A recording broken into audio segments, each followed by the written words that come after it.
ask me about a whole lot is my picking technique.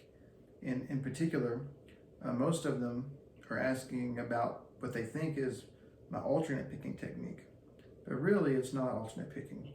It's something a little more efficient and even faster than alternate picking, called economy picking. So this first example here, I'm just going to play it through. I'm going to play this first measure here, this example, with just alternate picking, strict up and down motion. So it's down, up, down, up, down, up.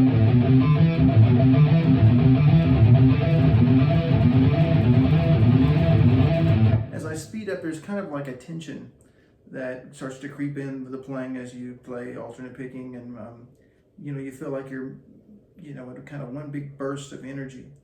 Whereas if we use a different picking pattern, as you can see right here,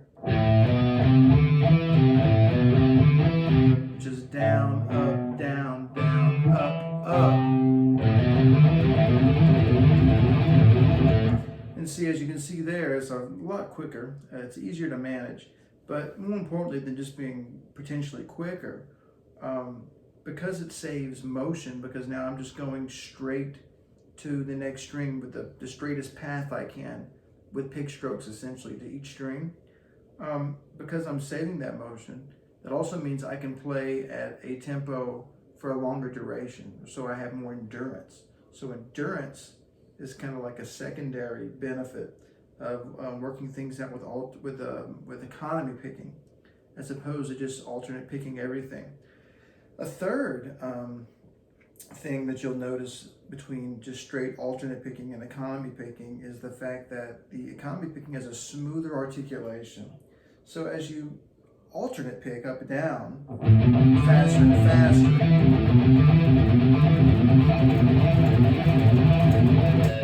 as I speed up, you'll notice that the pick has to move quicker and more aggressively through the string. I'm picking pretty hard to maintain that speed. So as I pick harder, as the tempo gets faster, the kind of articulation gets a lot slappier against the string, gets a lot more percussive. Whereas with the economy picking,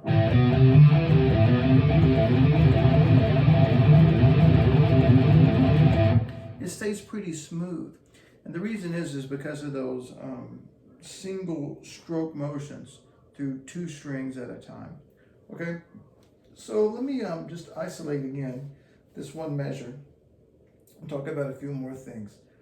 So if this is the first time that you've done economy picking, this is the best example to do it with, and I'll show you why.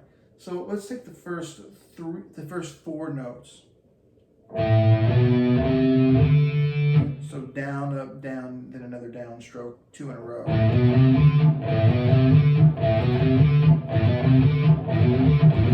Now what people do wrong, I've noticed, is when they do those two consecutive downstrokes, they think about them and perform them also as two individual motions, as opposed to thinking down, up, down, as opposed to down, up, down, down, which is two things, but just down, up, sweep, straight down. Down, up, down, down, up, down. It's like a timed motion, a paced, a single stroke through two strings. And the best way to work on that is to just practice it with no left hand. So mute the strings. Down, up, down, down, down, up, down, down, down, up, down, down, up, down.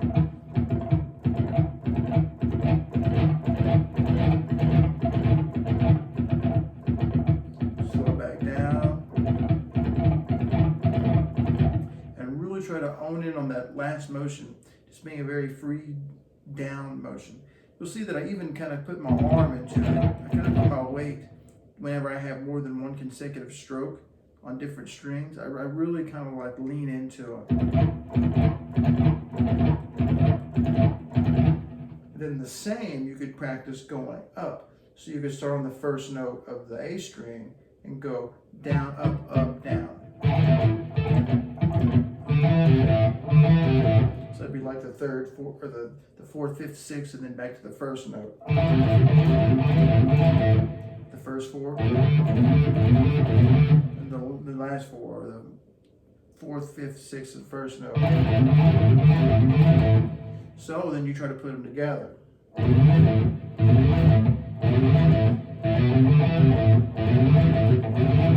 And through a lot of slow practice and conscientious focus on just the right hand, which will take some time. It takes a couple of days. I don't know. It takes like a couple of weeks really to feel the right hand just naturally want to work like that. Because a lot of people who have never done economy picking are stuck in alternate picking, and they just refuse to kind of move their body in that way.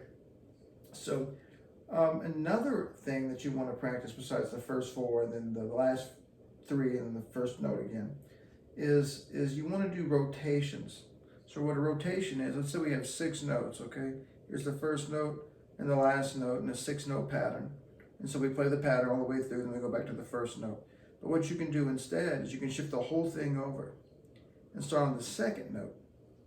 So if you're thinking about the first note, a triplet, triplet.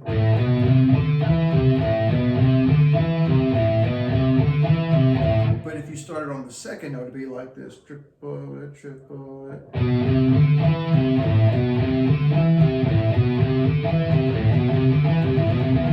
I'm really trying to feel that accent on the second note.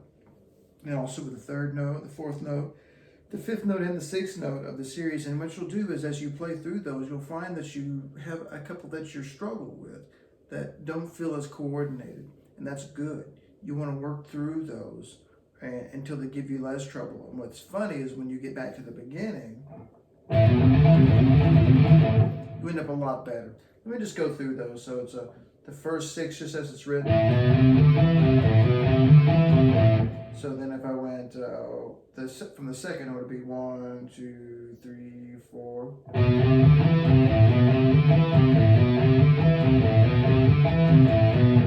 And then from the third note, 1, 2, 3, 4.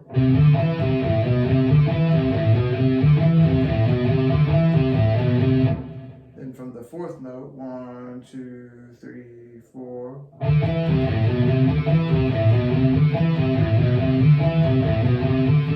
And then from the fifth note, 1, 2, 3, 4.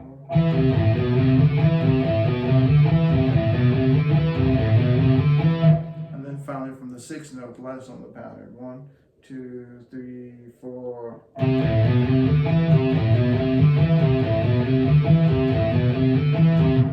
So you can really feel how displacing the accent or where you start in a pattern can expose different problems that your right hand and your coordination with the left hand has, naturally in there that you have to work out. Which leads me to another point. If you don't have the right hand pattern down and you're trying to coordinate the left hand, you can't really work very good. And the reason is this all revolves around timing. When you're trying to coordinate two things together, you have to have one that's a reference, one that's right. And if it's not just right, you're just constantly trying to get two things to hit together at once. Now what you want to do is you want to know where the right hand is and how connected it is to the beat. So, while you're counting or practicing with the metronome is better, be sure that you practice just the right hand. 1, 2, 3, 1, 2, 3.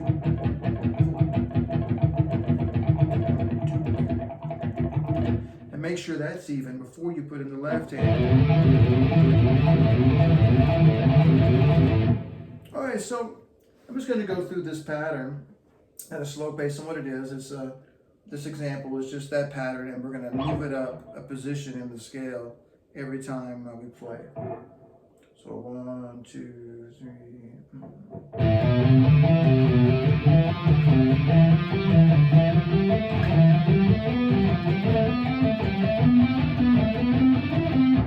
Of course, you could play that faster and faster.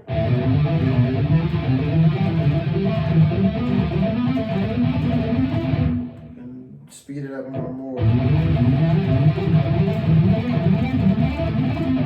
And eventually it gets very quick and the notes go by a lot faster at first than they should. But if you keep working on it slowly and you keep isolating the movements, eventually they'll come together. Now, that sequence is really good to learn because you can repeat it on other string patterns to get the same sound. But one thing that you can't do is repeat it between the G and the B string because the tuning is different. So the next example, I'm going to show you what you want to do if you want to get through those two strings. 1, 2, 3, 4.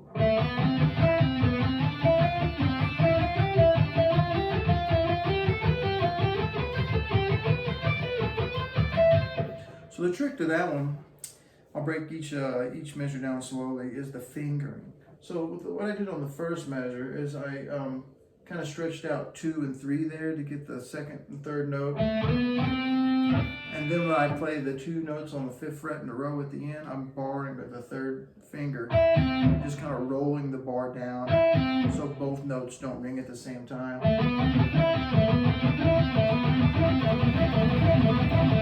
Then the next measure,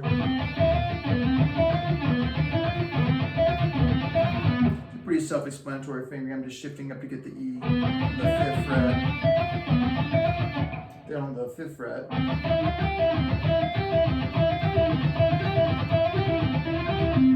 Notice the shift up to the 6th fret. Then on the 7th fret pattern there. Just like the first one where you rolled the 3rd finger of the bar. Now on the next one, on the E, starting on that note, I use my pinky to bar back. That way it doesn't create too much of a stretch as I try to get back with the 1st finger to the 9th fret. Feels a little more comfortable to me. Then the next one is a lot like the one on the 5th fret, but the 1st finger shifts up 2 frets. And the next one is identical to the one on the 5th fret, and then of course you're back to the beginning. So that economy picking, is a little more difficult between those two strings because you have some shifting that has to go on in the left hand to facilitate those patterns. It's a little more difficult. So those are some examples in groups of 3. Here's example with a group of 4. So the first measure of this one is down, up, down, down, up, down, up, up.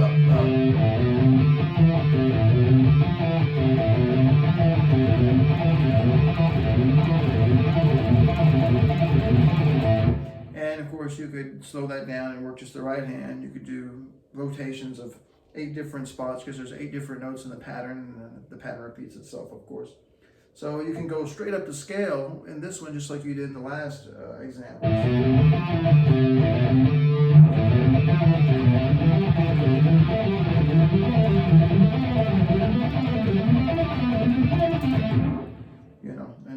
Quick.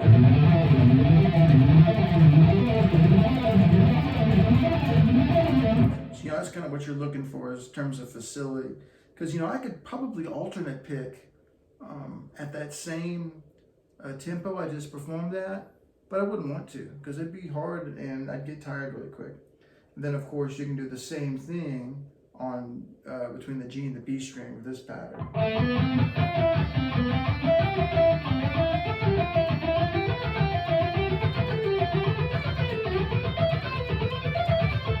Of course those fingerings are about the same.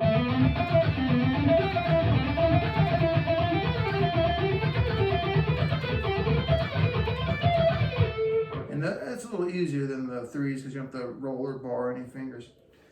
So you got some groups of 3s, groups of 4s, and just to summarize, the tricks to understand is by saving motion, you can accomplish more speed. Also, you can accomplish more endurance, and the articulation becomes smoother. It's a different sound than alternate picking. And also just isolate the movements with the right hand and work the rotations, and you'll have it down in no time.